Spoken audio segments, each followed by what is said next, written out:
I get obsessive about stuff like that too. Yeah, Especially if it's like cerebral. Yes. You know, right? You know what? I blame Dan Inosanto for this, because I think if I'd have just stayed in Barbados, you know, the island's #1 Bruce Lee fan and what have you. If I'd never had the idea, you know what? I think I'll go out to California. Yeah. Right? I got laid off, but they kind of knew that they would call me back in a while. Mm-hmm. So I had this crazy, I'll just move to Seattle and hang out, you know, where Bruce Lee was. So I went out to Seattle, and I think I was there for like 3 months or so, you know.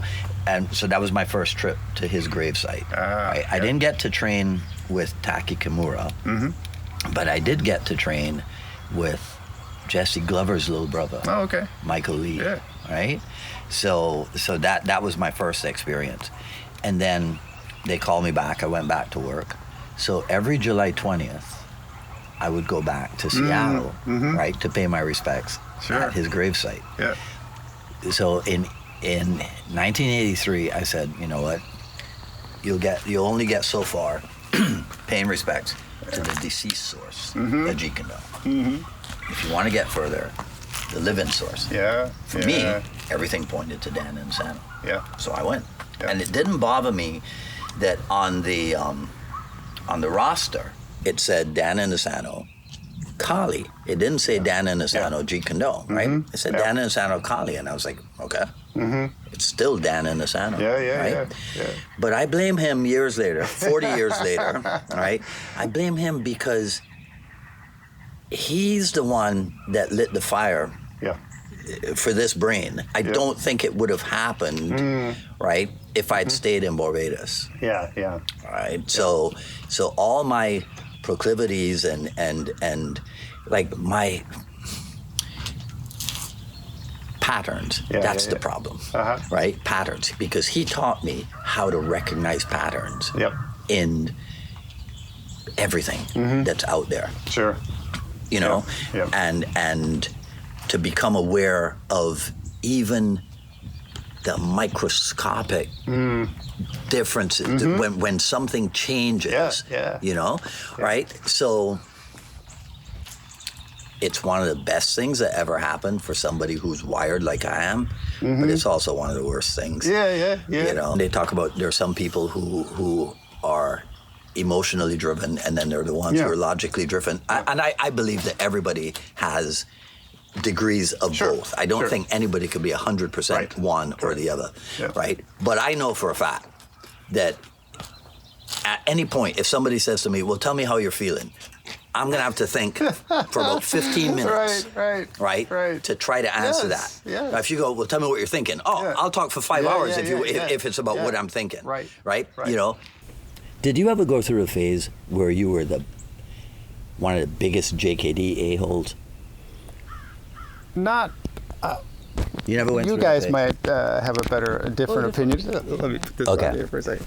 Because, so for example, how do you mean a-hole? Okay. Let's put it that way. All right. There was a bagel shop that I would go to for breakfast, right? Like almost every day.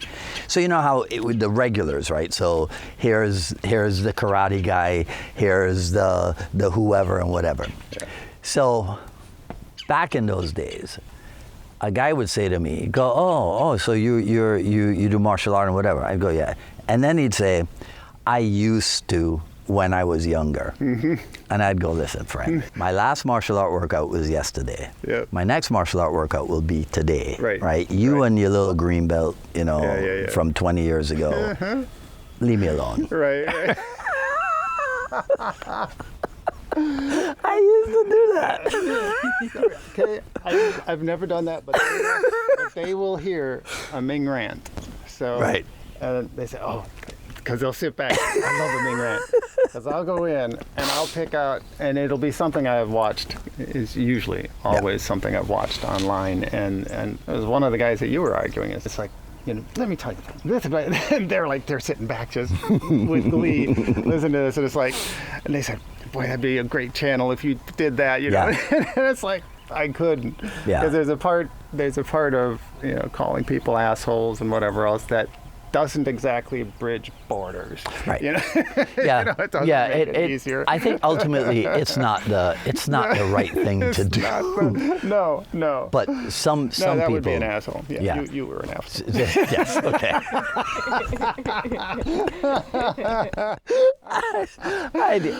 But you did stand on some validation Yes. that said, listen, this is I come from Yes. doing it. Yeah, Breathing it, living it. Right. I mean, you know, if somebody said, "Oh, I'm an airline pilot," Yeah. and I go, "Oh, well, I flew on a plane once." Yeah, right. Yeah. You know what I mean? Yeah. Or I know how to spell the word airline. I know how to spell the word pilot. So yeah. So Right. you and I are somehow simpatico. I mean, Yes. come on. Yeah. Right? Yeah. No. The old I do karate. Yeah. Yeah, Or- yeah, and the other word, yeah. Or yeah. even when people go, "Oh yeah, we do the sticks." Yeah. Okay. Good for you, Right. doing the sticks. Right. I train Filipino Kali. You do the sticks. Yeah. Right? Yeah. That's two completely different things. Very much. Right? So leave me alone. I don't care. All right. It's just, I think it's the degree of passion, I think, that you have for what you do. There's Time when you hated to talk about it.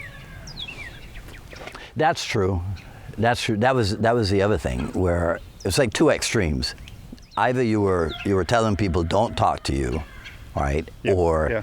you refuse to talk about what you're doing because it's like, well, you're not going to understand. Remember when it was popular is not the right word, but it was common to say it's probably easier for me to tell you what Jeet Kune Do is not Yeah. than what it is. Yeah.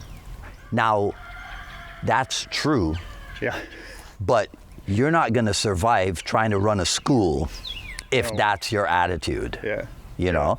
So you have to find a way to relate to the public and Yes, what have you. yes, So being all yeah. esoteric, Yeah, yeah. right? Yeah. About what it's not and what have you. But that comes straight out of, like some of the 1980s books about Jeet Kune Do. Yeah. Comes Yeah. straight out of Yeah. that stuff, Yeah. right?